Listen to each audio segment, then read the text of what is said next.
हरियाणा के खासकर लोगों से कहना चाहूंगी कि आप लोग याद रखना, अभी इलेक्शन नजदीक आएंगे तो कुछ लोग भेद बदल बदल के फिर आपके बीच में आएंगे, वो पार्टी जरूर बदलेगी। तो आपको याद रखना कि जिस टाइम किसानों के लाठियां बरस रही थी, बेटियों के लाठियां बरस रही थी, उस टाइम ये लोग मुंह बंद करके सरकार का साथ दे रहे थे। ये चीज आपको याद रखना है। याद रखना अपने किसानों के भाव, याद रखना है खिलाड़ी बेटियों का वो अपमान, याद रखना है बहन बेटियों को इसने आंदोलन जीवी बनाया या ट्रोल कर करके गंदी गंदी गालियां नहीं, वो चीज भूलना नहीं है। अगर आप सच्चे किसान हितैषी हो, पहलवान हितैषी हो, जवान हितैषी हो। नमस्कार दोस्तों, मैं आपका मित्र सर्वमित्र। मसला है आज हम पीपली पहुंचे हुए हैं, पीपली जहां पर बड़ी किसान महापंचायत होने जा रही है एमएसपी को लेकर, और वहां पर हमें मिली है सुदेश गोयल जी। सुदेश गोयल जी को आप जानते हैं बहुत अच्छे से, किसान आंदोलन से लेकर आप देख रहे हैं जब भी कोई आंदोलन होता है, जब भी कोई आवाज उठाता है तो वहां पर उनका साथ देने के लिए सुदेश गोयल जी पहुंच जाती है। और इनके बारे में थोड़े दिन पहले आपने सुना होगा, जब पहलवानों का आंदोलन चल रहा था दिल्ली में, तो कुछ मीडिया का एक वर्ग कहता है कि गोयल जी तो कहीं पे भी पहुंच जाती है, ये आंदोलन जीवी है। तो मतलब ये अगर किसी का साथ दे रही है तो उसको लेकर भी सवाल उठाए जा रहे थे। चलिए इन्हीं से बात करते हैं। सुदेश जी, किसान आंदोलन में हम आपसे बात कर ही रहे थे, उसके बाद आप लगातार सकते हैं जो भी कोई आवाज उठा। आज ये जो किसानों की लड़ाई है, एक पहली थी कि वो 3 कानून वापस करवाने, वो हो गए, हमला आंदोलन। हमको लगता है ये जो एमएसपी की अब लड़ाई है, आज से कुछ ऐसा होगा कि कोई आंदोलन या कोई पक्का ऐसा ऐलान आपको लगता है? देखिए, ये एमएसपी की लड़ाई हमारी अभी नहीं है, लड़ाई बहुत सालों से हमारी में चल रही है। और कृषि कानून को हमने मांगे नहीं, सरकार जब तक एमएसपी लागू सरकार, हमारे एक नेता कहते हैं हरियाणा के, वो बोलते हैं कि एमएसपी की है रहेगी, क्या काबू में रहेगी। अब तो उस एमएसपी का फायदा क्या, जब किसान को एमएसपी के रेट में अब उसकी फसल को नहीं खरीदा जाएगा, उस एमएसपी का फायदा क्या, वो हमारे लिए किसानों के तो ना बराबरी है। तो जब तक एमएसपी लागू नहीं होगी, किसान साथ नहीं बैठेगा और किसान को गुजारा करना कितना मुश्किल हो रहा है।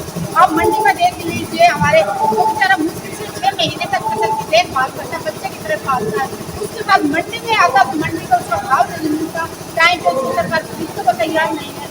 ऊपर से कभी बारिश की मार है, अनाज हमारा यहाँ चल रहा है, तो हमको कितना तकलीफ हो रही है। जितना प्यार से मेहनत से ये जो कुर्सियों पर बैठे हैं, सत्ता में बैठे हैं, इनको पता नहीं, बहुत से लोग कहते हैं हम तो किसान के बेटे में, किसान की राजनीति को करते हैं, क्या उनको ये एहसास है? असल में किसान के बेटे हैं, जमीन के नहीं है। अगर जमीन के होते, किसान का दर्द होता, किसान की तकलीफ को जानते तो वो आज इतना टाइम नहीं लगाते, वो ऐसे लाट का नहीं करते किसानों के। किसानों का गुना क्या होगा, किसानों को पहले तो आप उसकी फसल का रेट नहीं दे रहे, उनसे जब इलेक्शन नजदीक आता है वोट मांगते हो कि तुम्हारे लिए एमएसपी फसल खरीदी जाएगी, उसमें भाव उचित मूल्य मिलेगा, बड़े बड़े वादे करते हैं। और जब किसान की बातें भाव वादा पूरा नहीं होता, किसान जब आवाज उठाता है, डीसी के पास जाता है, तो हम उसे मिलने का टाइम नहीं दिया जाता, उसके चक्कर बनाए जाते हैं। मजबूरन होकर किसान उसी से नहीं आता, मजबूर होकर किसान को सड़कों पे आना पड़ता है। और जब सड़कों पे आते हैं तो ये कहते हैं कि तुम गैर कानूनी काम कर रहे हो, तो उनको लटपट लाए जा रहे हैं। दुखदाई जो देश का पेट भरने वालों को, और तुम ऐसे पीट रहे हो कि इतना तुम तो अंग्रेजों की सरकार में नहीं किया जितना असर आज ये वर्तमान सरकार कर रही है। सुदेश जी, जो मीडिया आवाज उठा रहा था कुछ दिन पहले, आप जो आपने सवाल उठा रहे हैं, सुदेश जी पहुंच जाते हैं, इनके कमरे का क्या करना चाहिए? देखिए, जहाँ पे भी अन्याय होगा मैं वहाँ जरूर पहुँचूंगी। जिसने जो टैग देना है, जो नाम देना है, उसकी मुझे फर्क नहीं पड़ता। मेरा दिल जानता है या मेरा भगवान जानता है कि मैं क्या काम कर रही हूँ। अगर मेरा दिल कहता कि ये अच्छा काम है, इसमें मैंने साथ देना चाहिए, तो मैं दिल खोल के साथ देती हूँ और तन मन धन से मैं डटी रहती हूँ, आपकी सांस तक। और अगर अन्याय के खिलाफ आवाज उठाना, पीड़ित परिवारों का साथ देना, किसी को आंदोलन जीवी लगता है, तो मैं गर्व से कहूँगी कि मैं आंदोलन जीवी हूँ। क्योंकि अगर हमारे पूर्वजों ने आंदोलन नहीं किए होते तो हमारा देश आजाद नहीं हुआ होता, आज तक अंग्रेजों का गुलाम होता।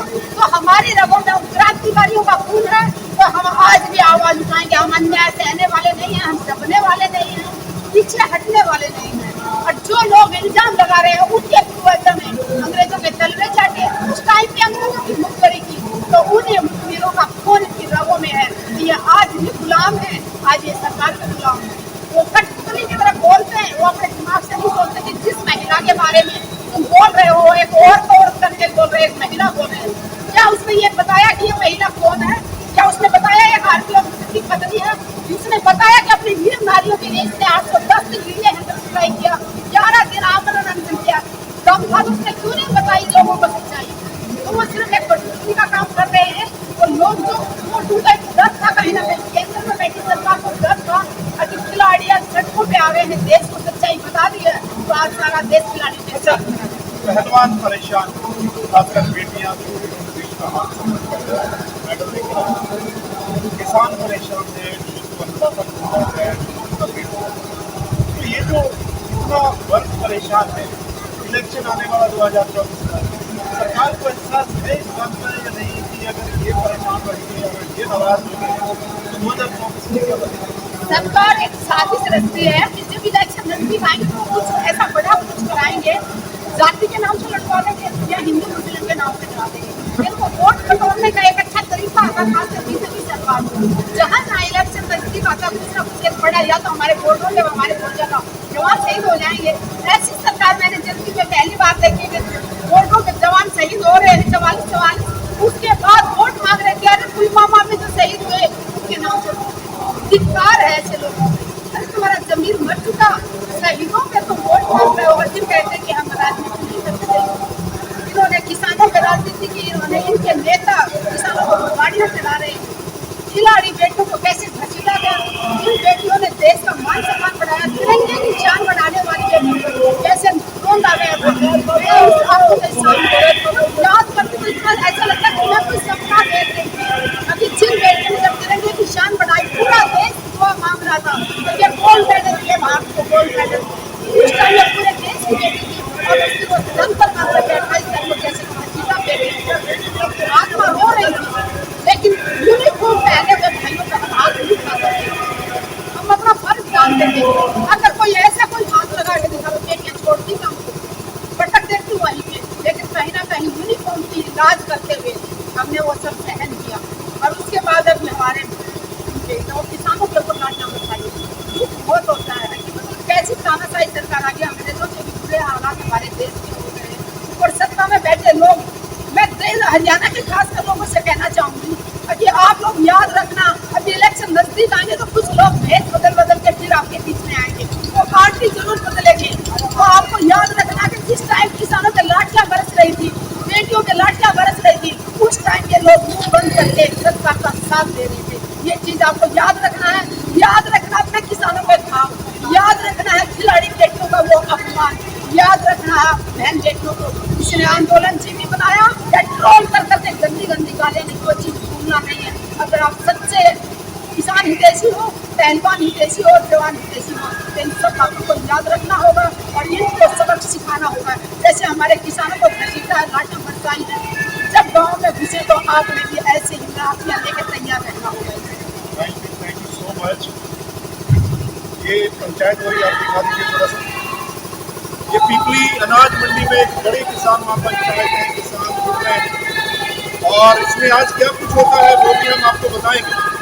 अपडेट के लिए आप बने रहिए।